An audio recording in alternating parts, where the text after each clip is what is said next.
서사갈래의 특징, 우리 서정은요, 정서를 풀다라고 했잖아요. 서사는 이야기로 풀다 이런 뜻이에요. 그런데 옛날부터 전해지는 이야기를 설화라고 하고요. 설화. 이 설화가 좀 더 복잡한 구성 단계를 가지면 조선시대부터는 소설이라고 불러주죠. 그래서 우리가 현대의 서사갈래를 본다 그러면 소설 보시면 되겠습니다. 그냥 소설이라고 생각하시면 돼요. 자, 그러면 일단 소설의 개념 정의부터 살펴볼게요. 현실에서 실제로 일어날 법한 이야기를 허구적 인물과 사건을 통해 형성하는 문학. 얘들아, 여기에서 실제로 일어날 법한 이야기를 해야 돼요. 거기다가 개연성 이렇게 적으세요. 개연성, 그 다음에 진실성. 물론 사실은 아니에요. 팩트의 전달은 아닙니다. 그런 것은 기사가 되겠죠. 기사문이 되거나 아니면 뭐 내 얘기를 하면 수필이 되거나. 그런데 실제로 일어날 법한 이야기, 개연성이 있어야 돼요. 어떤 애들이 물어봐요. 선생님 해리포터는요? 현실에 볼드모트 없잖아요. 너네 해리포터 이야기를 통해서 전달하고자 하는 게 뭐야? 선과 악의 대립인데요. 결국 해리포터가 혼자서 볼드모트 무찔러니? 그 주변에 친구들의 희생과 헌신과 도움이 있었잖아요. 그치? 그러니까 친구들과 함께 힘을 모아서 어려운 문제를 해결해 나가자라는 거대한 세계관이 있는 거예요. 현실에 있을 법한 이야기죠. 그 다음 또 허구적 인물과 사건을 통해 얘들아 허구적 인물 꾸며낸 이야기. 허구성. 그래서 소설은 개연성 있는 허구예요. 꾸며낸 이야기야. 알겠지? 꾸며낸 이야기. 허구성이 또 특징이 되겠습니다. 자, 그래서 거기 소설의 이해, 소설의 특징 보면 허구, 진실, 산문, 서사, 개연, 예술 이런 것들이 특징이 돼요. 그래서 개연성 있는 허구의 문학이고 꾸며낸 문학이다. 기억해 두십시오. 자, 그 다음 볼까요? 자, 먼저 우리 제일 중요한 거 소설의 3요소. 여러분, 소설의 3요소는 인물, 사건, 배경이다. OX로 대답해 볼게요. 하나, 둘, 셋. X. 왜요? 그렇지. 소설의 3요소는 뭐일까요, 그러면? 그렇지. 주제, 내시 설사. 구성, 문체. 주구문이에요. 소설의 3요소하고 구성의 3요소 헷갈리시면 안 돼요. 자, 그 다음. 작가가 전달하고자 하는 중심 내용이 주제겠죠? 그 다음에 문장에서 느껴지는 분위기, 문장의 스타일, 그것이 문체예요. 문장이 짧으면 긴박한 느낌이 들겠죠? 문장이 길면 생각이 좀 정돈이 안 된 느낌이 들겠죠? 이런 거 말하는 거야. 그 다음 구성이라는 것은요 또 세 가지의 요소를 가져요. 바로 이게 인물, 사건, 배경이에요. 위와 같은 갈래의 특징으로 옳은 것은 허구적으로 꾸며낸 이야기이다. 작가의 상상력에 의해 허구적으로 꾸며낸 이야기다. 맞는 거죠? 네. 현실에 있을 법한 이야기를 대상으로 한다. 맞는 소리고요. 그 다음에 개연성 있는 허구의 문학이 맞는 소리고요. 인물, 사건, 배경을 소설의 3요소로 한다. 그럼 틀린 거예요. 소설의 3요소는 주제, 구성, 문체입니다. 알겠죠? 자, 그러면 이 구성이라는 게 뭐냐? 여러분 혹시 구성의 단계 아십니까?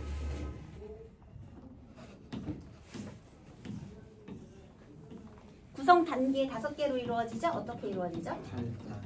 발단, 전개, 위기, 설정, 결말. 소설에서 발단은 어떤 단계예요?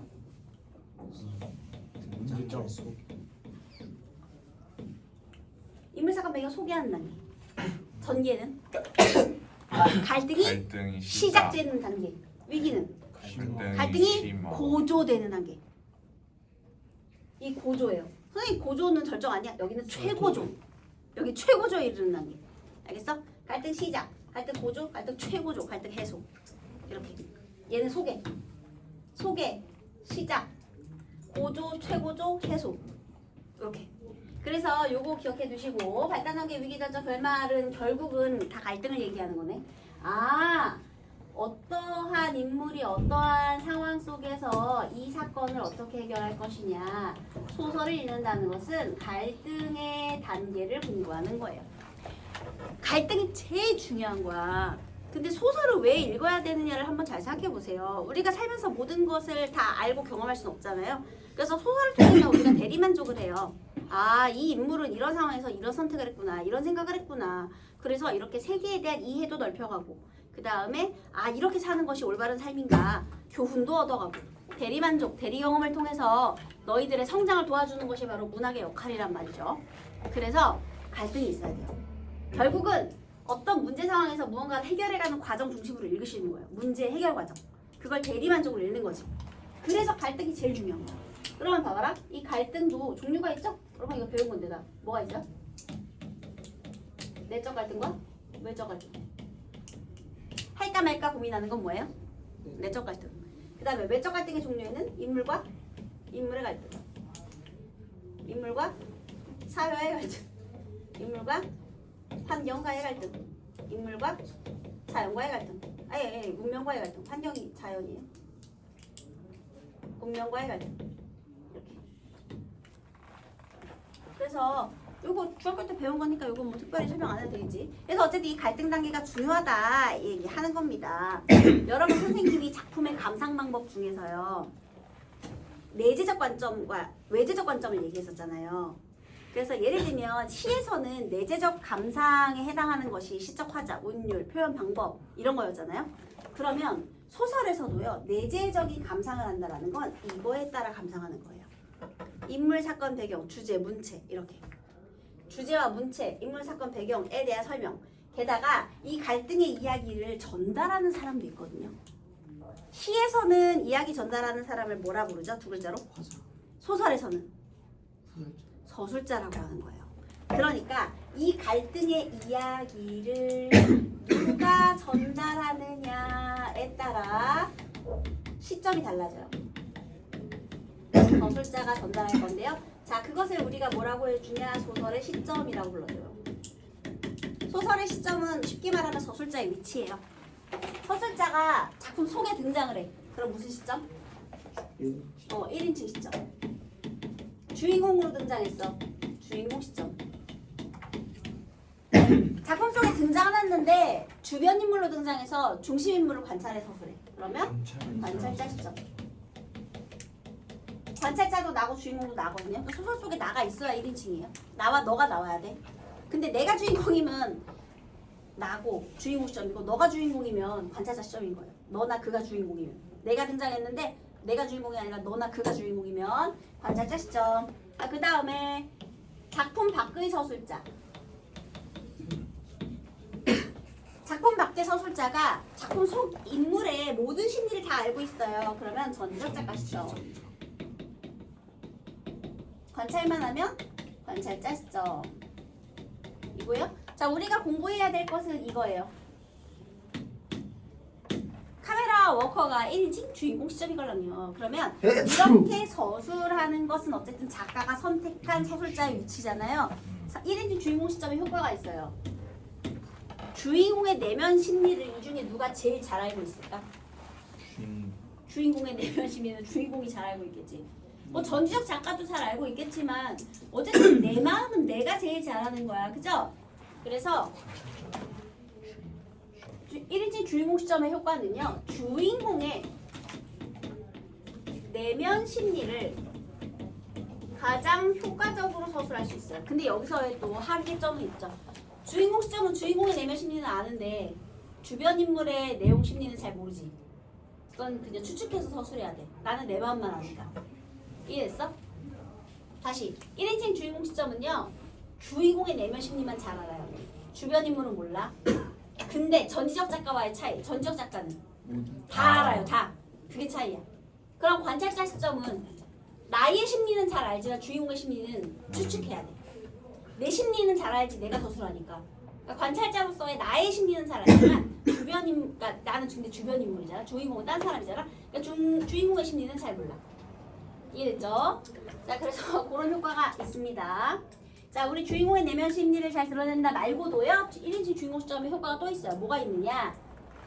내 얘기를 하는 것이기 때문에 이 독자의 몰입도가 가장 뛰어나요. 몰입도. 내 얘기하는 것처럼. 그래서 몰입감 있게 읽을 수 있다. 이런 내용이고요. 자, 그 다음에 27페이지 제일 밑쪽에 보시면 서술자와 시점에 거리가 있어요. 근데 여기에서 1인칭 주인공 시점은요.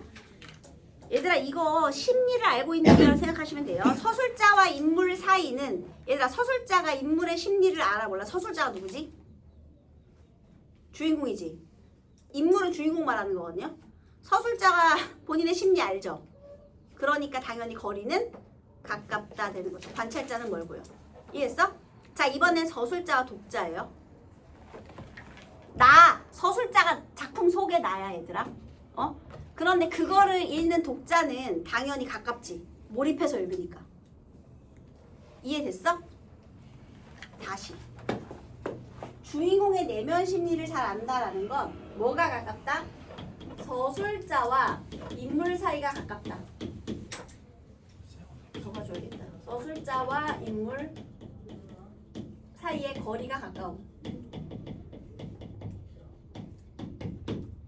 그 다음에 몰입도가 뛰어나다라는 건 서술자와 누구와 독자와의 거리가 가까움.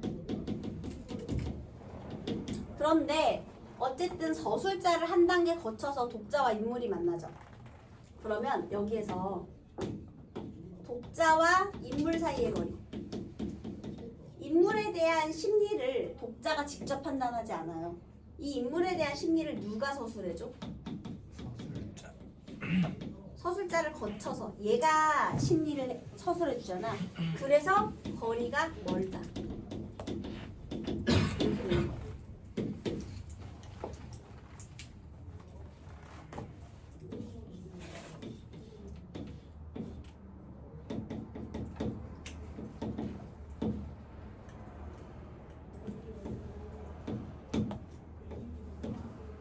여러분, 내가 나의 이야기를 해요.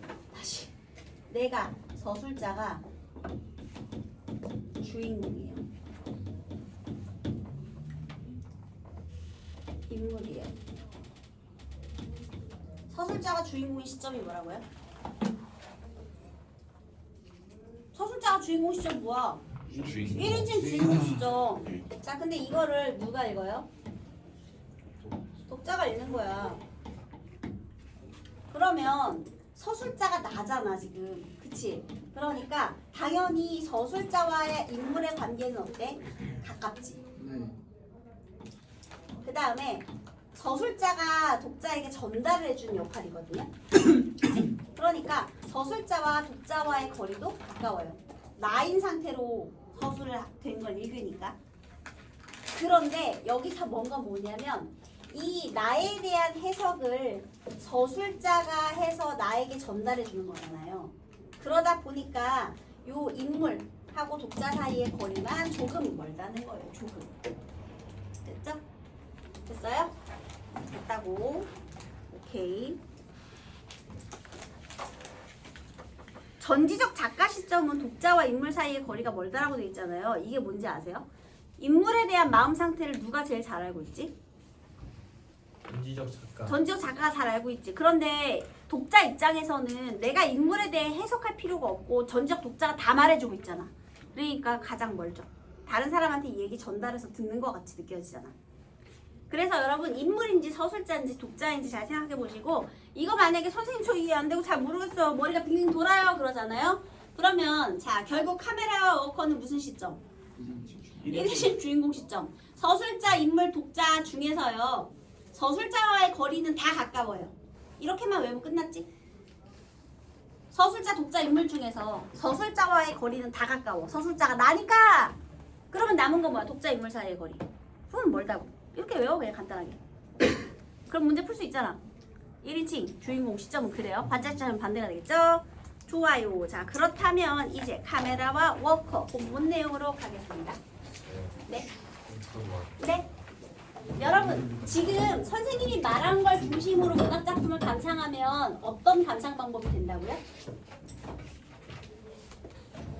내재적 감상 방법이 되는 거예요. 지금 여기 있는 거 전부 다. 이거 다 내재적 감상이야. 그러면 외재적 감상을 통해서 이 글을 이해하려면요. 자 먼저 작가 중심의 표현론. 작가가 누구래요? 박완서 성별 아시는 분? 남자. 여자. 뒤죠. 이 여자지. 성차별이야. 근데 선생님이 좀 싫어하는 말 중에 하나가 박완서 작가 소설을 설명할 때 꼭 여류 작가 특유의 섬세한 내면 심리 이게 되게 많이 나오거든요. 선생님 여류 작가라는 말을 싫어해요.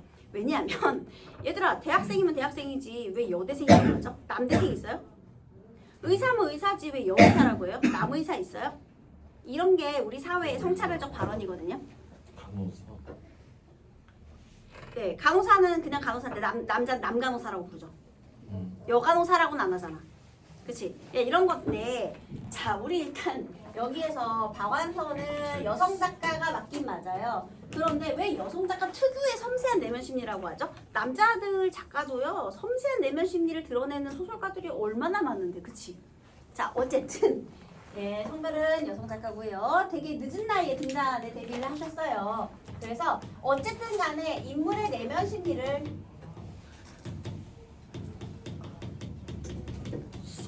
굉장히 섬세하게 묘사한다라는 것만은 분명합니다. 내면 심리 위주로 읽으셔야 돼요. 그래서 주로 1인칭 주인공 시점을 많이 써요. 왜? 인물의 내면 심리를 가장 잘 드러내기 위해서는 무슨 시점이 가장 잘 맞으니까? 1인칭 주인공 시점이 잘 맞으니까. 자 어쨌든 인물의 내면 심리를 잘 드러내고 있다. 박완서 작가 특유의 이렇게 하면 얘는 표현 작가 중심의 감상이 되고요. 그 다음에 이 작품은 70년대를 배경으로 하고 있거든요. 50년대와 70년대 두 계층을 배경으로 해요. 그러면 1970년대가 배경이다. 그래서 1970년대에 사회문화적인 상황이 나왔어. 그러면 그게 뭐가 될까? 시대와 현실 중심의 반영문적 관점이 되고요. 그 다음에 나는 이걸 읽으면서 내가 훈이었다면 어땠을까? 훈이가 왜 그런 생각을 했을까? 뭐 이렇게 생각하게 되었다. 그럼 독자 중심의 효용론이 되는 거예요. 그래서 작품의 감상 방법을 또 이해를 해보시고 자 이제 보도록 할게요. 근데 제목에 소재 두 개가 나왔네요. 카메라와 워커. 지금이야 너무 시대가 빠르게 변해갖고 핸드폰이 다 너무 발전을 많이 해가지고 카메라 들고 다니는 사람 없죠.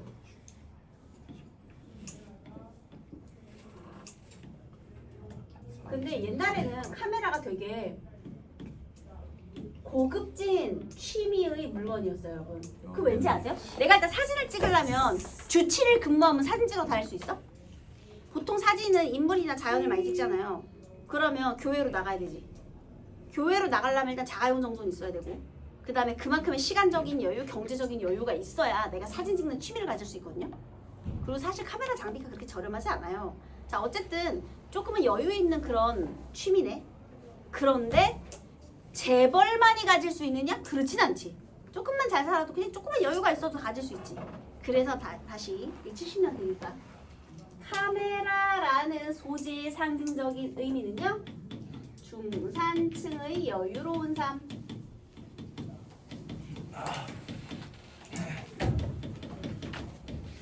이런 의미를 가져요. 찰칵. 그 다음에 여러분 워커가 뭔지 아세요? 그 공장 같은 어? 술도 알아? 미군 신발. 오 군대에서 가장 많이 신는 신발이에요 워커. 근데 여러분 청바지와 워커를 왜 처음에 만들었는지 아세요? 작업.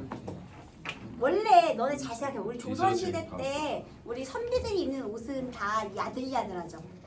천이. 그래서 이제 막 산업화가 일어나고 산업혁명이 일어나고 미국에서 막 노동자들 일을 해야 되는데 면으로 된 옷이 다 너무 찢어지고 해지고 그러는 거야. 그래서 빳빳한 천의 재질로 청바지와 워커를 만든 거예요. 그런데 옛날에 지금이야 가공기술이 발달해서 청바지도 흐물흐물하지만 옛날에는 진짜 뻣뻣해요. 그래서 원래 청바지 처음에 광고할 때 빨지 말라는 광고를 했어요. 청바지는 빨아 입는 게 아니래요. 왜? 작업복이니까. 빨지 말고 그냥 입는 거야. 그래서 원래 청바지는 빠는 게 아니라고 옛날에 그 광고를 했어요. 아주 빳빳하고 튼튼하죠. 그 다음에 너네 군대에서 워커 신고 행군하면 발이 어떻게 되는지 알아? 발냄새 존나 나고 그 다음에 엄청 발이 아파. 물집 잡히고. 불편한 신발이에요 여러분. 편한 신발이 아니에요. 근데 왜 굳이 군대에서 워커 신겨? 안전하니까.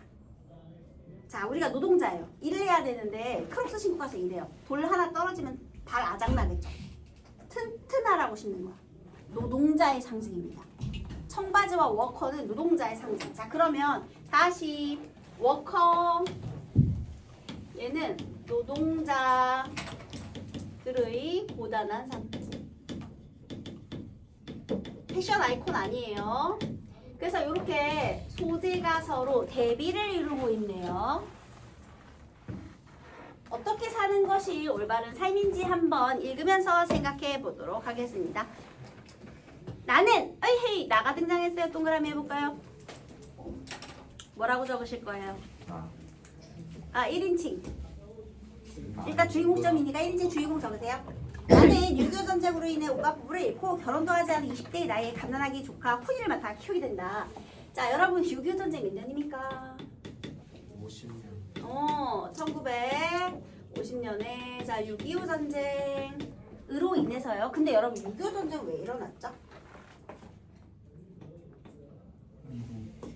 이념에 대해 그치, 이념 대립. 결국에는 사상 문제로 같은 민족이지만 생각 가치관이 달랐기 때문에 전쟁이라는 우리의 상처가 만들어진 거예요. 그래서 자 나하고요 우리 어머니는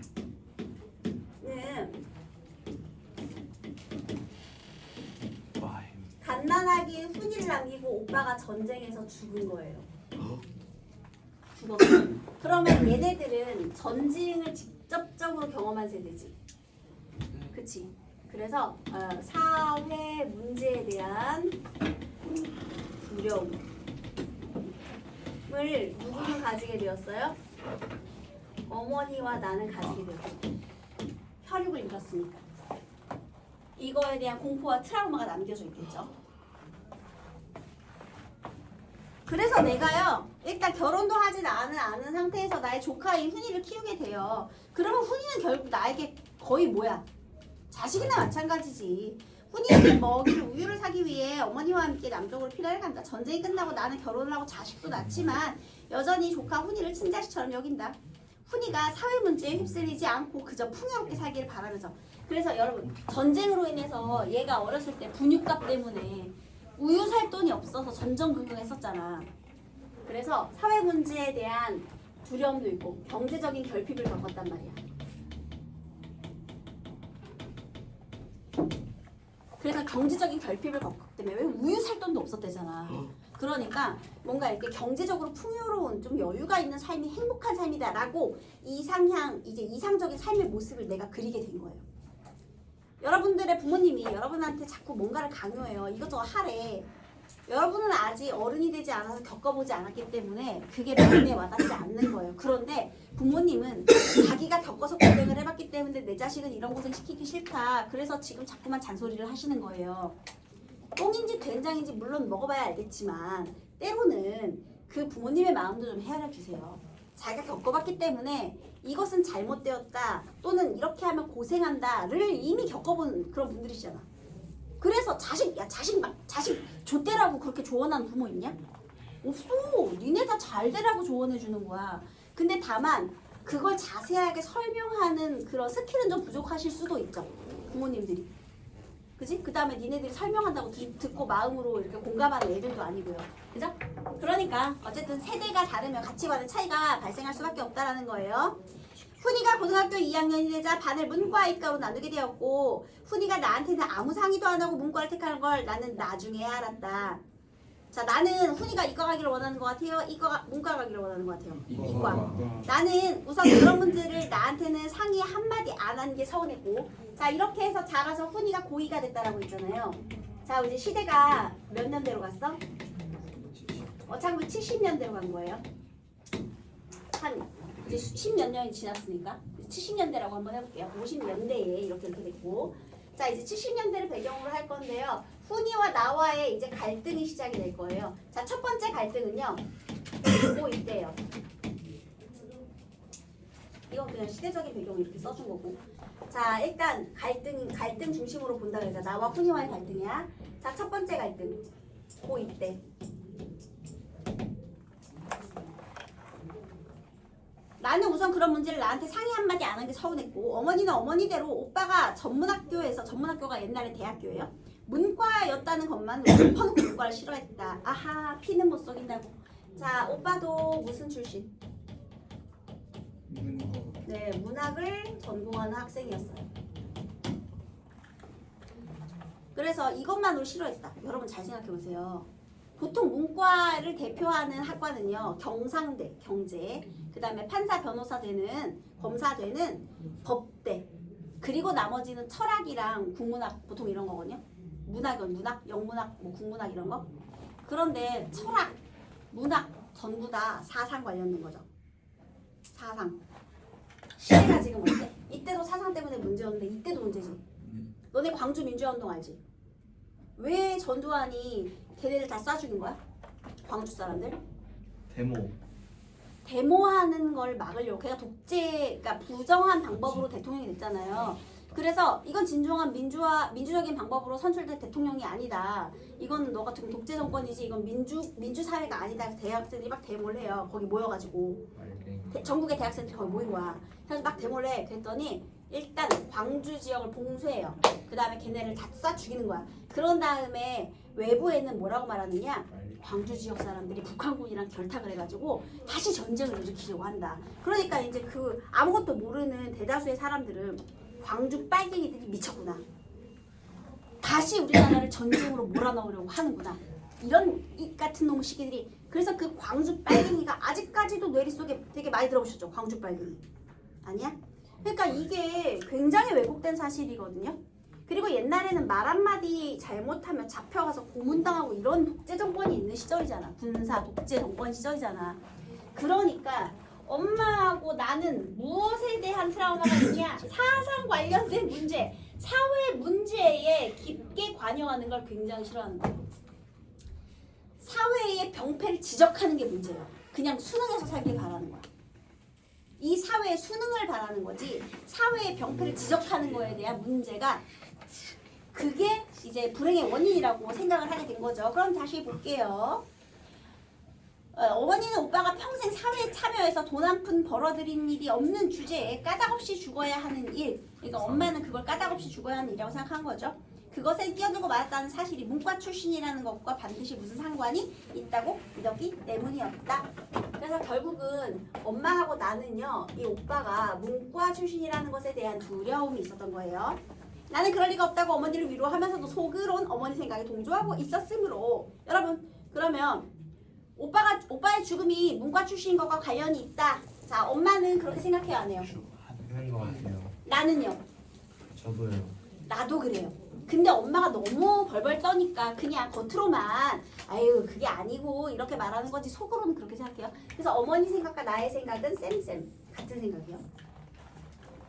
같은 걸 겪었으니까. 그래서 더 늦기 전에 일을 바로 잡아보리라 마음먹었다. 난 학교에 쫓아가서 담임 선생님에게 애걸하다시피 해서 훈이가 문과에서 이과를 전과를 할 수 있도록 했다. 자, 첫 번째 문제는요. 문에서 이과로 강제 전과를 시키게 문제가 되는 거예요. 얘들아 설득을 먼저 한 다음에 전과를 시켰어야지. 근데 이 고모가 한 선택은 뭐예요? 일단 전과 시키고 그 후에 설득을 하려 했다는 게 문제야. 그리고 나서 훈이를 설득하려 드는 거예요. 나는 막연히 훈이를 두려워하며 중언부언 내 말을 했고 왜 막연히 두려워했을까? 훈이가 기분 나빠할 수도 있으니까. 훈이는 언제나처럼 말없이 젊은이다운 대담한 시선으로 나를 쏘아보았다. 자, 여기서 말없이 젊은이다운 대담한 시선으로 나를 쏘아보았다. 여러분 여기서 인물의 심리 직접 드러나요? 안 드러나요? 안 드러나죠. 다만 표정이 드러나죠. 옛날에 사람들은요 어른이 뭐라고 하면 눈 이렇게 째려봐도 돼요? 아니요. 내가 원장 선생님이 어이 국윤 선생 일로 와봐 이거 뭐라 얘기해. 저거 청바지 입고 다니지 말고 뭐라 해요. 그럼 내가 원장 이렇게 채려봐. 어때? 잘리겠지? 자, 나의 눈빛에 어떤 의미를 담고 있죠? 저항의 의미를 가지고 있지. 일단 똑바로 눈을 쳐다보면 왜 눈가를 세모나게 떠가 되는 거야 얘들아. 그러니까 그렇게 쳐다본다라는 건 얘가 말을 입 밖으로 뭐라고 내뱉지는 않았지만 지금 어떤 시선으로 보는 거야? 젊은이다운 대담한 시선은 뭐야? 저항의 시선으로 보는 거죠. 고모가 뭔데 내 진로를 마음대로 바꿔? 이런 말을 하고 싶었지만 차 내뱉지 못한 거지. 그런 저항의 의미를 담은 눈빛으로 쳐다본 거예요. 왜 젊은이다운 야 그 하준이 눈꺼풀 뒤집고 그러지 마. 네 아니에요. 무섭잖아. 그 인상도 좀 무서운데 그 눈 뒤집고 그러면 무섭잖아. 깜짝이야. 그래서 네, 조용히다운 대담한 시선은 저항의 그런 시선이에요. 얘들아 그 다음에 인물의 심리가 직접적으로 제시된 게 아니라 이렇게 표정을 통해서 간접 제시되었다. 거기 여러분 시험 문제 이런 거 나올 수 있어요. 다음 중 인물을 묘사하는 방식, 인물의 성격을 드러내는 방식, 인물의 형상화 방식이 이질적인 것은 해서 A, B, C, D, E 한 다음에 직접 제시, 간접 제시 섞어가지고 이렇게 설명 문제를 낼 수 있거든요. 자, 이 부분은 직접 제시다, 간접 제시다. 간접 제시 부분이에요. 선생님 직접 제시하려면 어떻게 해야 돼요? 저항적인 마음을 품고 나를 째려보았다. 이렇게 하면 이건 직접적인데 얘는 그냥 대담한 시선으로 나를 보았다라고 했으니까 간접 제시예요. 훈아, 너희 담임 선생님이 그러시는데 너는 인문계보다는 이공계가 더 적성에 맞는데 좀 좋아? 공대 같은 데 가면 요새 공장이 많이 생겨서 공대 출신이 제일 잘 팔린다더라. 넌 큰 기업체에 취직해서 착실하게 일해서 돈도 모으고 연애도 하고 결혼도 해서 살림 재미도 보고 재산도 늘리고 그러고 살아야 돼. 훈이의 이상적인 삶의 모습이 벌써 내 머릿속에 정해져 있죠. 문과 가서 뭐 하겠니?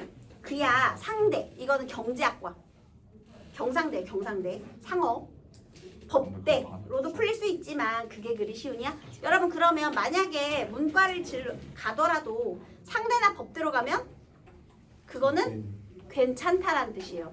왜냐면 경제학과 가면 보통 공무원 하잖아. 장사를 하거나. 법대? 판사 괜찮지. 우리 사회 초보기니까. 그런데 까딱하단 문학이나 철학하기에 꼭 맞지? 여러분 여기 세모하세요. 문학, 철학.